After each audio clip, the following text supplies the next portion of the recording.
Apupu, ayo pikir ulang, pikir ulang. Teman-teman, hari ini saya mau mengajak teman-teman semua untuk berbicara tentang karma. Tentu karma sudah biasa kita dengar dalam percakapan sehari-hari. Semoga pembicaraan ini nanti akan semakin membuat kita paham dan bisa memanfaatkan pemahaman itu untuk menerangi dan menjelaskan begitu banyak misteri di dalam hidup kita yang sering terlewatkan karena dianggap biasa saja. Semoga dengan pemahaman baru ini kita akan lebih dalam menghayati hidup dan menemukan maknanya, sehingga hidup kita menjadi lebih berarti.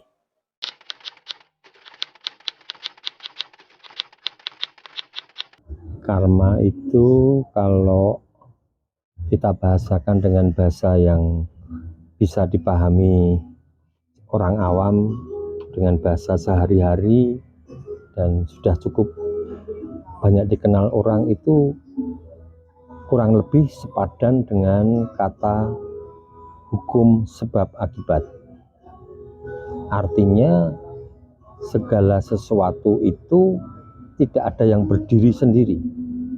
Sesuatu itu pasti akibat dari sesuatu yang lain, dan sesuatu itu mengakibatkan sesuatu yang lain. Jadi tidak ada satupun yang berdiri sendiri, tidak ada. Selalu dia ada di dalam sebuah rantai.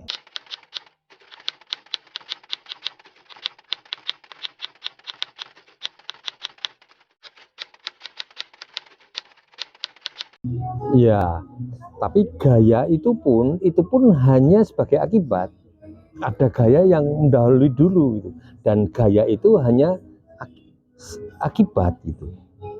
Jadi kalau dalam fisika itu ada gaya dan reaksi gitu toh. Nah, sekarang saya lihat reaksi itu kan seolah-olah adalah akibat itu, dan gaya adalah penyebab. Nah, sekarang saya mengatakan bahwa dalam karma, gaya itu pun sekaligus penyebab sekaligus akibat. Gaya dan reaksi itu adalah esensi dari setiap hal. Jadi semuanya itu ada dalam sebuah rantai,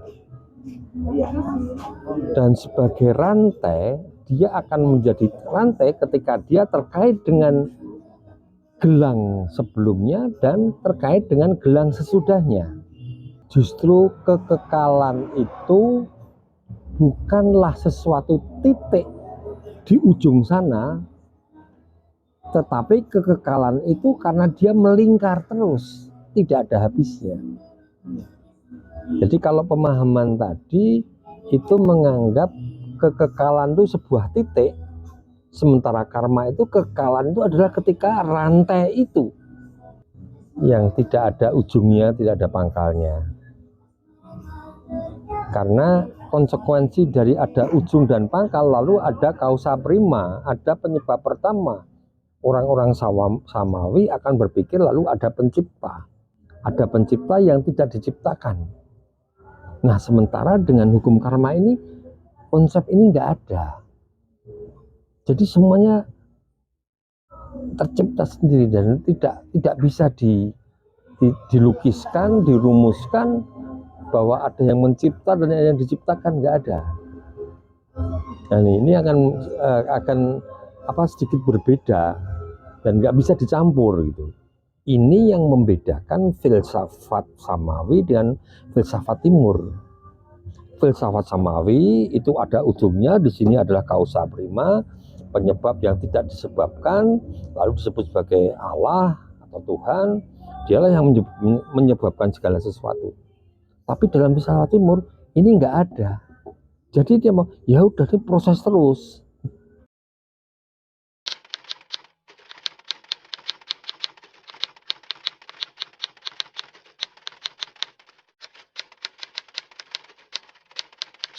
Nah, dalam karma itu hanya terfokus pada hidup itu sendiri. Bukan individu, tapi karakter dari individu yang kita beri nama hidup. Individu yang tidak hidup tidak masuk dalam karma. Karma itu bersifat individu, person. Yang salah bapaknya, ya bapaknya yang salah. Loh, tapi kan anaknya ikut menanggung menerima bapaknya, iya. Tapi itu hanya akibat sampingan, bukan akibat utama. Ketika ada orang berbuat jahat, ketahuan, dihukum 3 tahun dalam penjara, bapaknya dihukum. Anaknya karena kehilangan bapak, ya memang kena, tapi bukan akibat langsung itu. Tapi kita nggak bisa mengatakan, wah anak ini kena karma bapaknya, ya enggak. Hanya kecipratan atau apa kan namanya itu. Hanya kesenggol begitu, tapi yang kena sendiri ya bapaknya, yang masuk penjara bapaknya.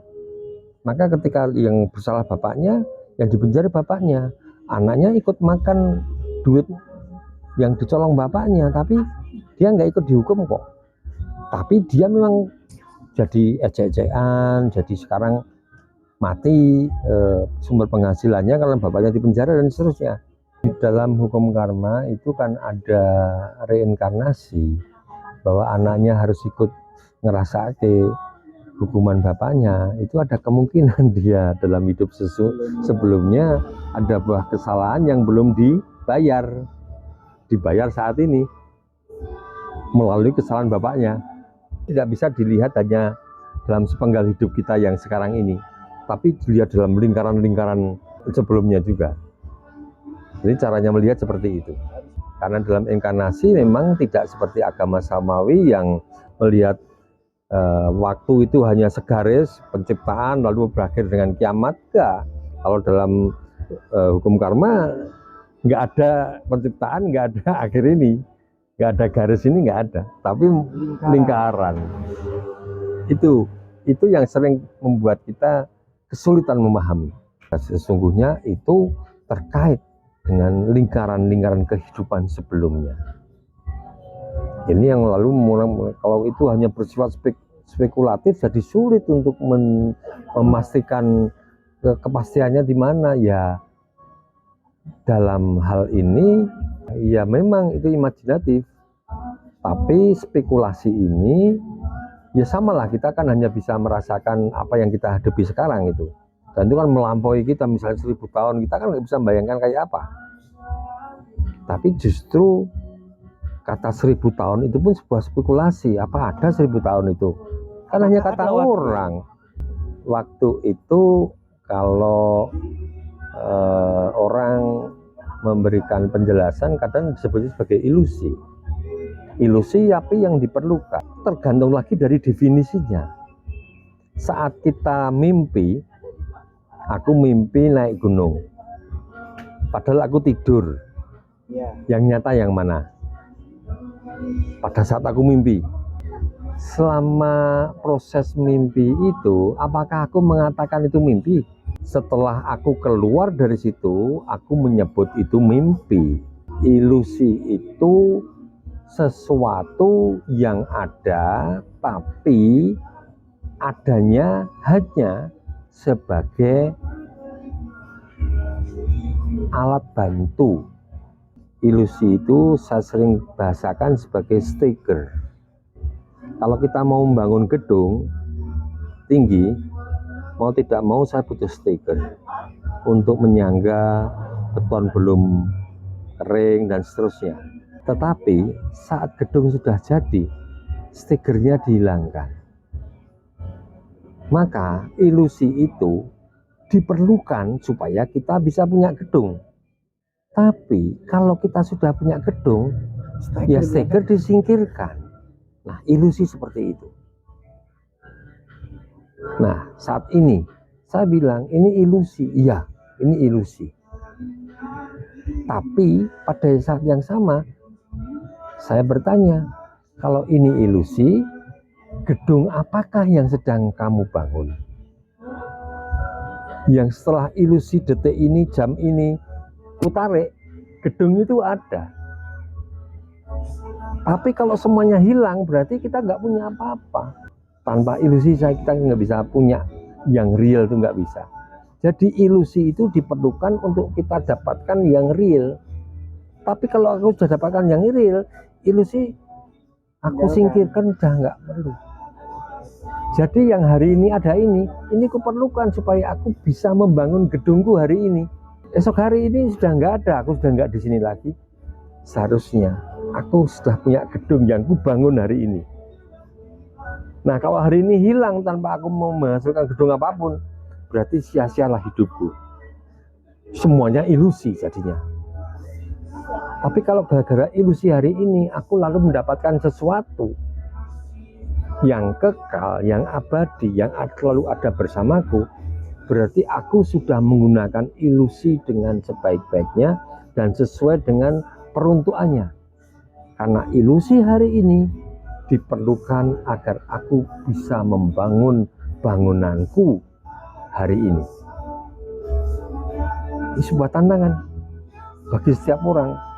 Apakah harinya berlalu bersama ilusi itu semuanya, atau ilusi hari itu bangun, meninggalkan, mewariskan kepadaku sesuatu yang permanen dan selalu akan kubawa. Maka gedung yang sesungguhnya itu pastilah gedung yang terbangun dalam diri kita, yang akan selalu kubawa aku ke Jakarta. Dia selalu ada. Gedung yang kubangun di pinggir Gunung Kidul ini akan kubawa saat aku ada di Jakarta, nggak akan hilang. Ini hanya ilusi, hanya stiker yang kubutuhkan. Saat ini hilang, masih ada bangunanku, nanti ku bawa pulang. Bangunannya real. Realnya itu ada di dalam denyut jantungmu. Apa kuwi? Ya itu. Memang metafisik, bukan sekedar fisik, bukan sekedar ingatan, tapi real. Memang nggak bisa disentuh, tapi dia yang menyentuh. Dia menyentuh, dia bukan disentuh. Dia bukan dirasa, tapi dia merasa. Ini berat, aku tahu ini berat. Tapi coba cari, supaya nggak sia-sia hidup ini. Nggak sia-sia setiap hari kita itu.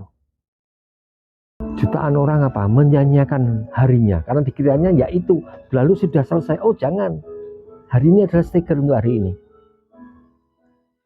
Besok gedungnya yang kita bangun hari ini sudah harus menempel dalam gedungku yang sekarang ada di dalam diriku, dan akan ku bawa kemanapun. Tanda tanya tadi ya, bentuknya apa? Ya carilah itu. Itu cuma ilusi, bukan, itu real. Itu akan menentukan bagaimana kamu melihat apa yang akan kau temukan di Jakarta atau di Bandung atau di Surabaya. Itu akan berpengaruh kalau betul-betul itu membentuk gedung dalam dirimu. Tapi kalau enggak ya seolah-olah kita itu seperti, maaf, ayam bawa ke pasar, bawa ke rumah si A, disembelih di rumah si B, selesai, enggak ada apa-apanya. Kita lebih dari itu, kita manusia lebih dari itu. Itu yang menjadi alasanku bahwa kita itu titah, ada percikan yang ilahi dalam diriku. Dan percikan yang ilahi itu sedang mencoba membangun bangunanku. Stikernya adalah apapun yang kutemukan hari ini. Maka hari ini aku tempat ibadah, ya silahkan, nggak apa-apa. Bangunlah gedungmu dengan stiker tempat ibadah, dengan ibadahmu, silahkan. Tapi bukan ibadahmu sendiri gedungnya itu, bukan. Itu stikernya, itu ilusi, tidak ibadahmu. Kalau gitu ibadah nggak ada gunanya. Wadah, mau stiker ada gunanya kok. Tapi kalau gedungmu udah jadi, stikermu selesai, ibadahmu sudah selesai, tempat ibadahmu selesai. Lalu yang tersisa adalah ya gedung asli yang dengan stiker ibadahmu kau bangun. Ya, itu saya analogikan dengan sebuah bangunan supaya gampang, karena saya menggunakan kata ilusi, saya padankan dengan steger gitu. Membingungkan? Enggak membingungkan sebenarnya. Ya, asal kita meninggalkan paham-paham yang selama ini saya pegang tanpa saya kritisi gitu. Saya mengajak apa? Mengajak sekarang nggak usah mengandaikan apa-apa kecuali mengandaikan hidupmu sendiri gitu loh. Apa yang bisa aku bangun dalam diriku? Bangunan yang akan selalu kubawa kemanapun aku pergi. Gara-gara hari ini aku ada di sini. Hari ini aku diberi kesempatan untuk membangun sesuatu, stikernya sudah disiapkan. Itu yang kalau kita loncat sampai pada menerima yang pantum itu ya, karena apapun yang terjadi dalam dirimu dan adalah kamu itu adalah pandum yang kau terima, titah yang kau terima dari yang tunggal itu sendiri, dari yang esa itu. Itu apa? Kita nggak tahu, kita nggak akan mampu dengan kemampuan manusiawi kita, paling nggak saat ini nggak akan mampu untuk menangkap sampai di sana. Kita harus rendah hati menerima kenyataan bahwa kita saat ini nggak akan mampu untuk menangkap yang tunggal itu kayak apa. Lebih baik daripada meributkan tentang yang tunggal, sekarang ributkan sendiri tentang dirimu. Supaya apa? Supaya kamu bisa memanfaatkan stiker yang setiap hari itu. Stiker itu sekarang bentuk pandangan, lain kali bentuk orang-orang yang ada di sekitar kita, melalui interaksi, melalui perselisihan, itu semua stiker.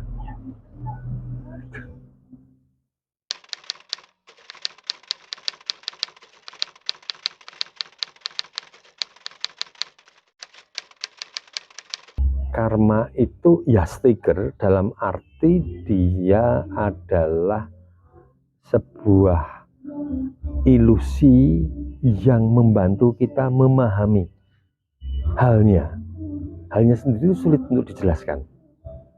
Karma itu cuma penjelasan terakhir, representasi terakhir. Namanya representasi, dia adalah bukan halnya sendiri tapi hanya perwakilannya gitu. Maka hukum karma adalah perwakilan terakhir dari realitas. Nggak ada yang lebih dekat lagi dengan karma. Realitasnya sendiri itu kita sulit, nggak bisa. Saya nggak tahu apa yang bisa kita sebut dengan realitas pada dirinya. Tapi yang paling dekat adalah realitas itu berwujud seperti hukum karma itu. Tapi tetap nggak bisa. Sama seperti, coba jelaskan Merapi itu seperti apa. Atau sekarang paling gampang, jelaskan dirimu itu seperti apa. Nggak akan selesai tau. Hidup ini apa? Karma. Sebab akibat. Sama sebenarnya, seperti itu. Hidup ini paling dekat karakternya bisa dirumuskan dengan sebagai karma itu.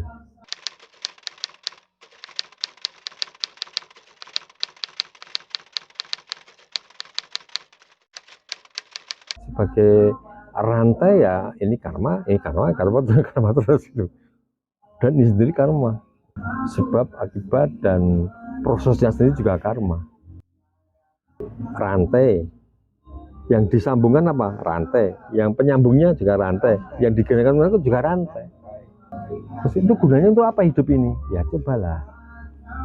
Itu minimal kita mulai dengan apapun yang kau alami sebagai bermakna dan tidak bermakna, sebagai membahagiakan atau menyedihkan, lihatlah semuanya itu dalam kerangka itu.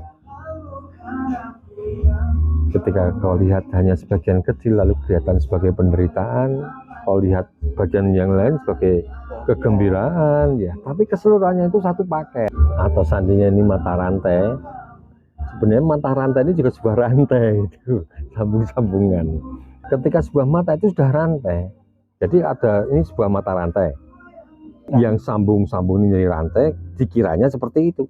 Padahal mata rantai ini sendiri, ini sebuah rantai. Dan itu akan terus sampai molekul yang paling kecil, paling gede sampai alam semesta. Yang akhirnya apa? Hukum karma yang paling tepat untuk melukiskan kenyataan ini. Secara fisik seperti itu, secara psikologis.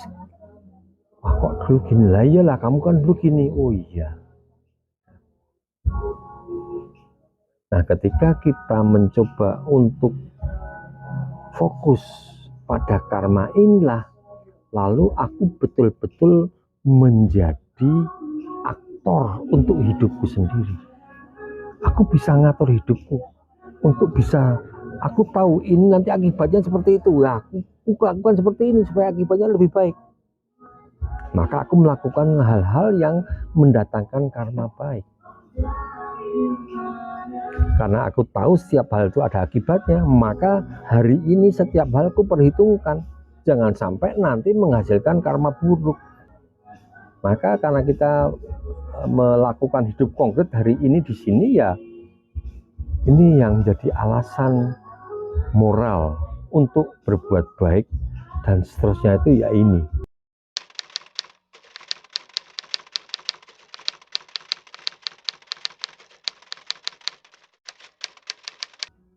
Itu hanya bisa dilakukan dengan semakin mengenali siapa diriku.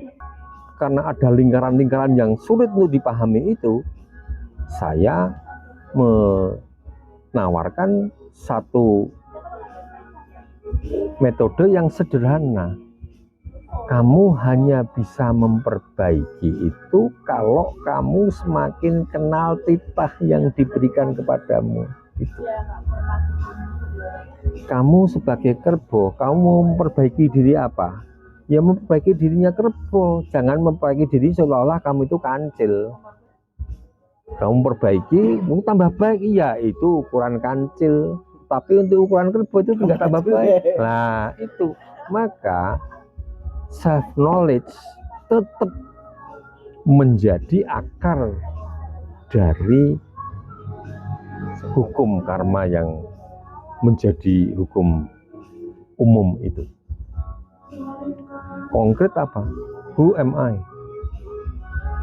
Siapa aku? Kembali pada kamu. Yang konkret itu kamu, dengan daging, dengan tulang dan kulitmu, ya itu yang konkret.